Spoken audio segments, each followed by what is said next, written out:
This is the welcome wall entry for Rita and George Borg, their story of migration to Australia with their family and their legacy. Panel 84, Column 2, Row 28.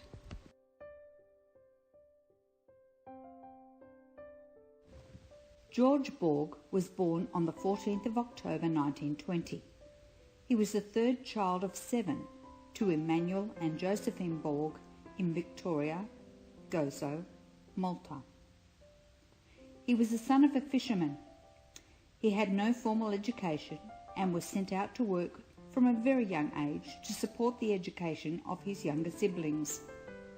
As a child, he worked on the boat with his father.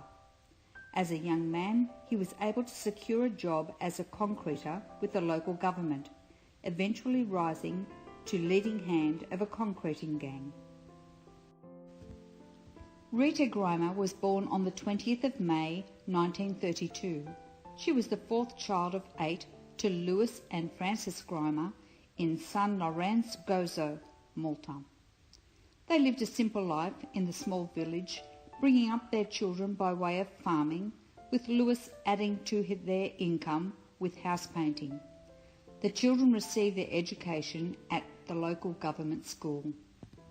George and Rita met at the market in Rabat and formed a friendship, and they went to see each other as often as they could, this leading to love and marriage on the 21st of January 1951. They set up home in San Lorenzo, where George continued his work as a concreter, as well as subsidising the family's income with fishing, and at night he worked picking fruit under light and as a security guard while the high school was being built. Rita maintained the home and garden and the 8 children which were born over the ensuing 10 years.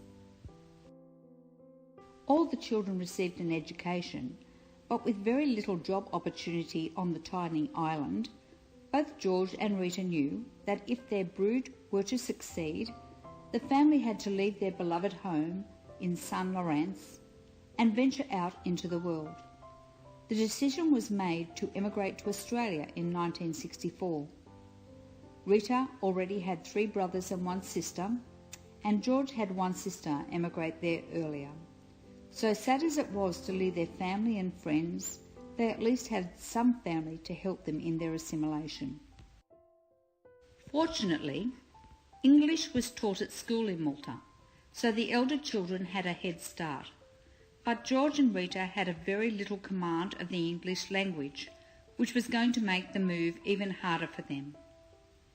It was decided that George and the eldest son, Joe, would make the trip to Australia to set up home for the rest of the family to follow. Joe was going to be a great help to his father, who could not read, write or speak English. Joe was only 14 at the time.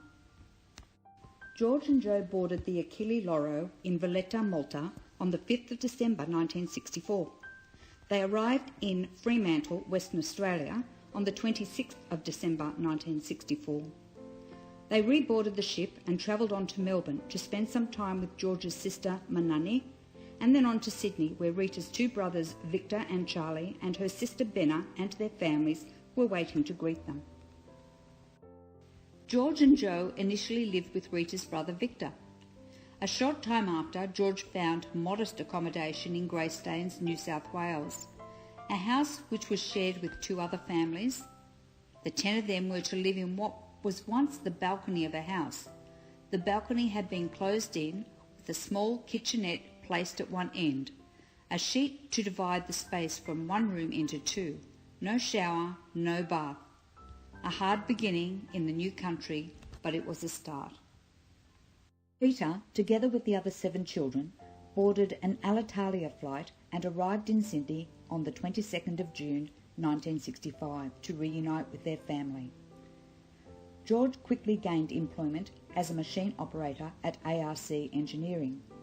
Rita helped to make ends meet with her lace making and her babysitting. Within 2 years of arriving in Australia, they bought what was to be their forever home at 8 Hector Street, Greystanes.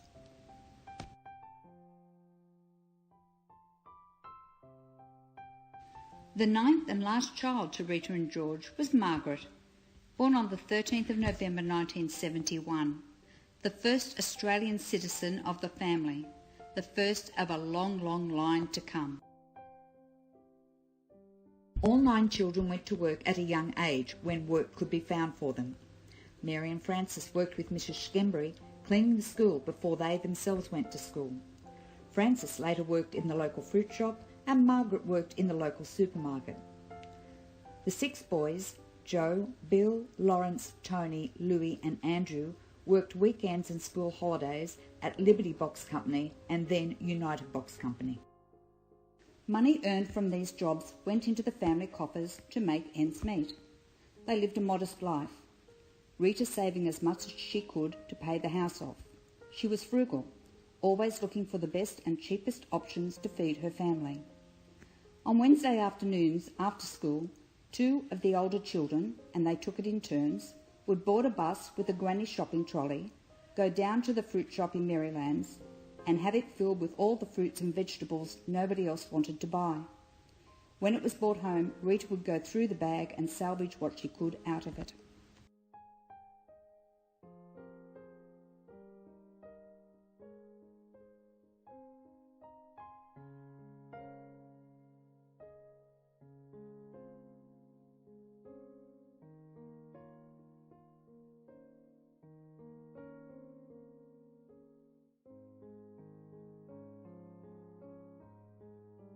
George was sadly stricken with his first heart attack in his early 40s, which sadly put him on a disability pension, never to work again. He occupied himself thereafter with his childhood love of fishing.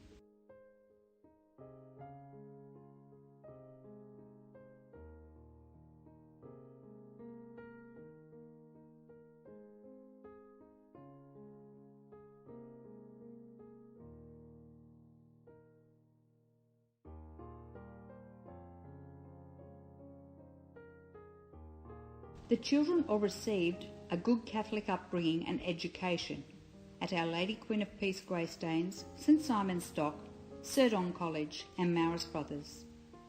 One by one all became gainfully employed, sought out partners, marrying and had families of their own, all this being a great source of pride to Rita and George.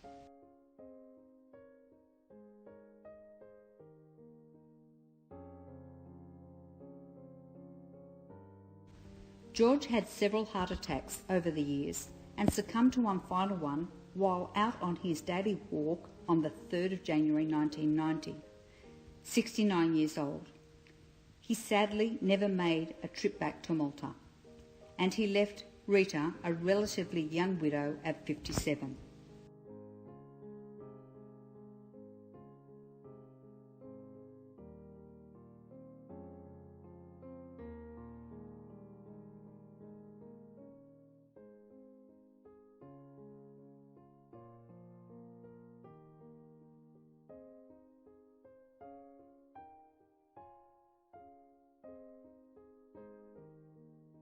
Rita lived the rest of her life surrounded by the company and love of her ever-growing family. She was always happy to be in their company. The babies were especially a delight to her, and her to them. The family always loved her cooking, especially Sundays when Nana's Pizza would come out by the trayful and Brudu by the pot. She made a few trips back to St Lawrence to spend time with her parents and siblings, and that gave her great pleasure.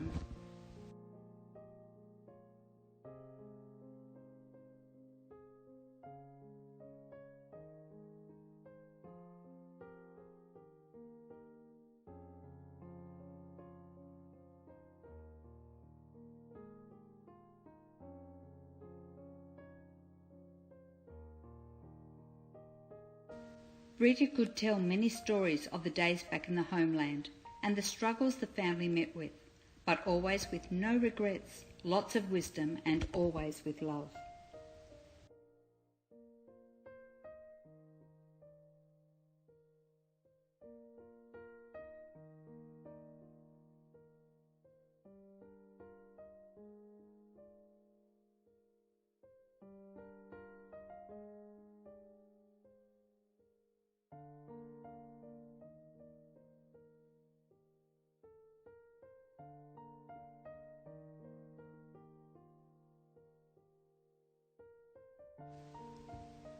Rita and George gifted not only their children with the opportunity of a better life in Australia, also that of their descendants. 21 grandchildren, 29 great-grandchildren, and 1 great-great-grandchild.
Rita remained at Hector Street until October 2018, when her health was making it hard for her to be on her own.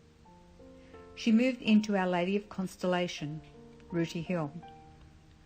Throughout her time there was never a day where 1, 2 or more children, grandchildren or great-grandchildren, as well as her brother, sister and their families would not visit.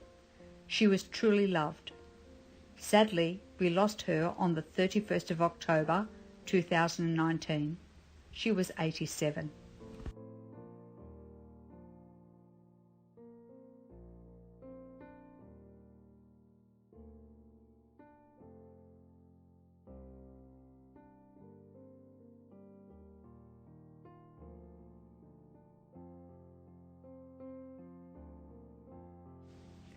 In loving memory of the sacrifices you both made to establish 5 generations in Australia, we, your family, will be forever grateful.